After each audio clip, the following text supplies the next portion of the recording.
My name is Autumn, and I've had a few paranormal experiences in my life.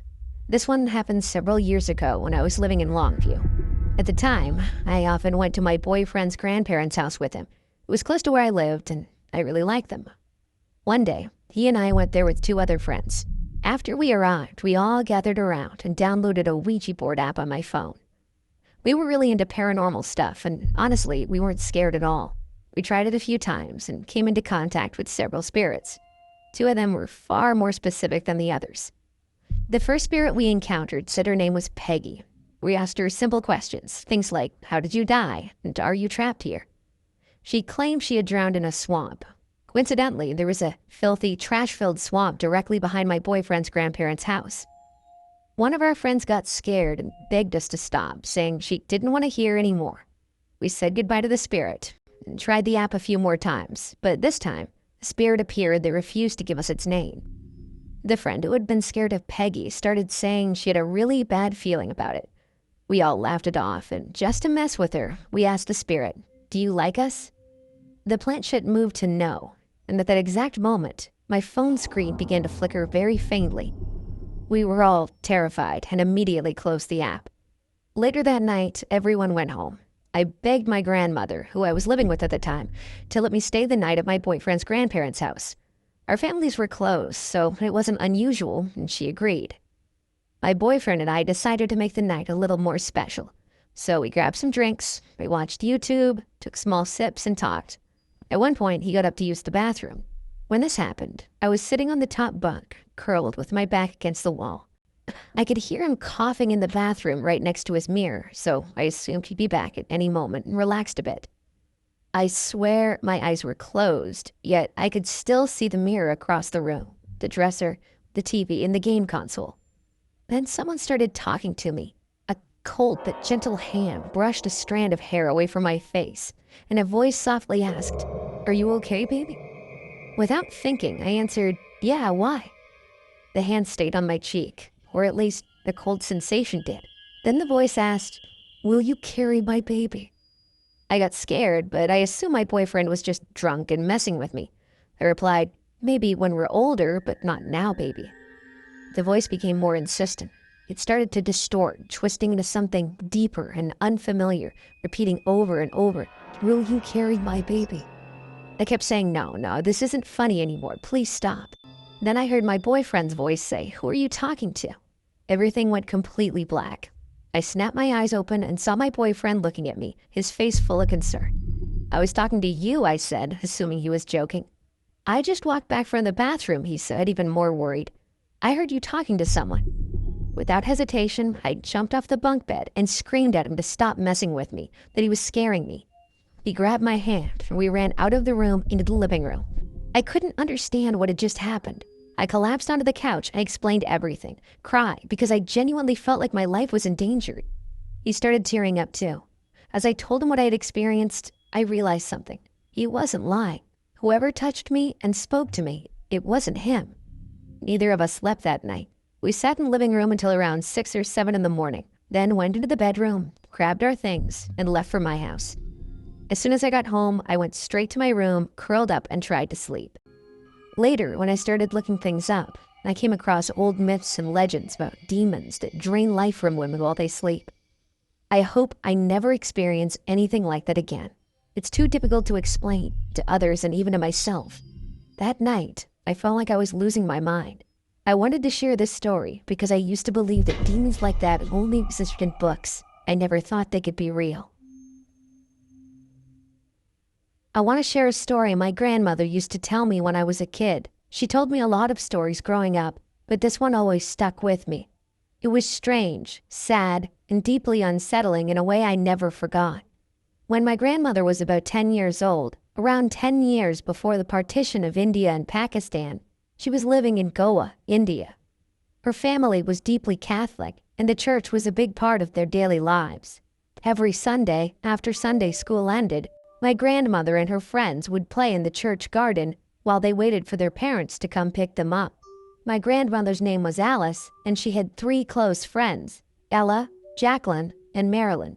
Ella was different from the others. She was an orphan, and there was always something distant about her, like she was half lost in thought.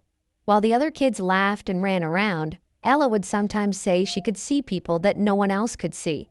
Some of the kids found that uncomfortable, but my grandmother was always kind to her. One Sunday, while they were playing in the garden, Ella suddenly stopped. She said she could hear someone calling her name. None of the other girls heard anything. Curious, Ella slowly walked toward a large palm tree near the edge of the garden. Sitting on the ground beneath it was a woman. According to Ella, the woman was breathtakingly beautiful.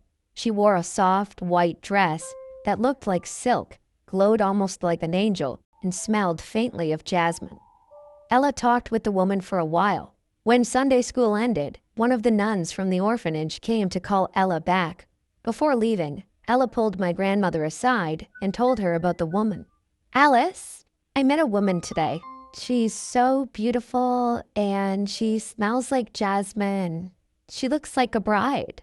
And she lives near that tree. We're going to meet here every Sunday, so I won't be playing with you guys anymore." Then Ella made my grandmother promise not to tell anyone. And because she was a good friend, my grandmother kept that promise. As time passed, Ella changed. She became happier, more outgoing. She got deeply involved in church activities, and there was something about her, almost like she had a glow. Jacqueline and Marilyn, who had always been the most popular and active girls at church, grew jealous of her. They even told my grandmother she should stop being friends with Ella. Instead, my grandmother chose to distance herself from them. When my grandmother eventually told Ella about this, Ella didn't seem surprised at all. "She already told me this would happen," Ella said. That's when my grandmother finally asked her what she and the woman had been talking about every Sunday all that time. Even now, her answer still gives me chills. Ella said, "Alice, remember how I told you I can see people others can't? She's one of them. She told me I was given a gift by God and that my parents are watching over me from His side. But she also told me something sad, that I won't live very long. That's why I have to enjoy life and why we shouldn't stay too far apart. She told me to forgive Jacqueline and Marilyn. She said resentment only poisons our hearts. And whenever she hugs me, it feels warm, like being held by my mother." For years, my grandmother listened to Ella talk about the woman and the lessons that she learned from her. She didn't fully believe any of it, not until the war began. Ella passed away. Soon after, my grandmother's family fled and eventually moved to Pakistan. Even decades later, my grandmother never forgot Ella. She never knew whether Ella's experiences were real or just the imagination of a lonely child. But one thing was certain, that mysterious woman changed Ella's life. And even now, I sometimes think about this story and wonder, did Ella really see an angel? This happened when my mom was 7 years old. Back then, my mom and my grandmother often went into the forest to pick mushrooms and wild berries. They did it almost every week, and even now, they still go sometimes.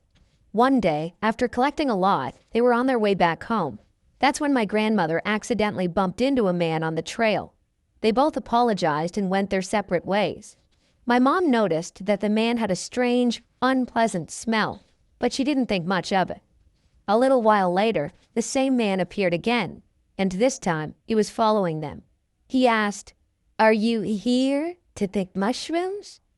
They both said yes. My grandmother replied, "Yes, but we're heading home now."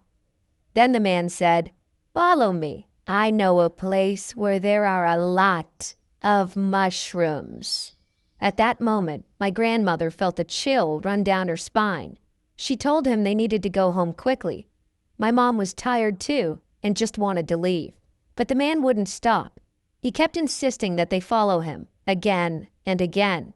Finally, they started running, and he ran after them.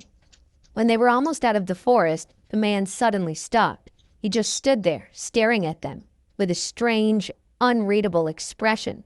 They ran all the way home. About 3 days later, my mom and grandmother went back to the forest to pick more mushrooms. This time, they took a different path. As soon as they entered, they saw several police cars. It looked like a crime scene. Later, they found out that it really was one. A police officer approached them and asked if they had seen anything suspicious. My grandmother told him about the man who had followed them. The officer then showed her a photo and asked, "Is this the man? He's our main suspect." My grandmother froze. It was him, the same creepy man who had chased them. She was absolutely sure. She asked the officer, "What happened? What did he do?" The officer told her that a young woman had been brutally murdered in the forest. My grandmother was terrified. My mom started crying uncontrollably. A few weeks later, a letter arrived at their house. Because they were witnesses, my grandmother was summoned to court. She testified about what she had seen. In the end, the man was found guilty of murder and sentenced to life in prison. About a week later, news came out that he had confessed. He admitted that he had killed 2 other women. The girl in the forest wasn't his only victim. After that, my mom and grandmother felt relieved. They slowly began going back to the forest again. But 4 years later, something else happened. There was a prison break in the area. Rumors spread that about 7 inmates had escaped, including him. After hearing that, they were too scared to ever return. They never went back to that forest again. Sometimes I still think about what could have happened to them. What if they had followed him to get more mushrooms?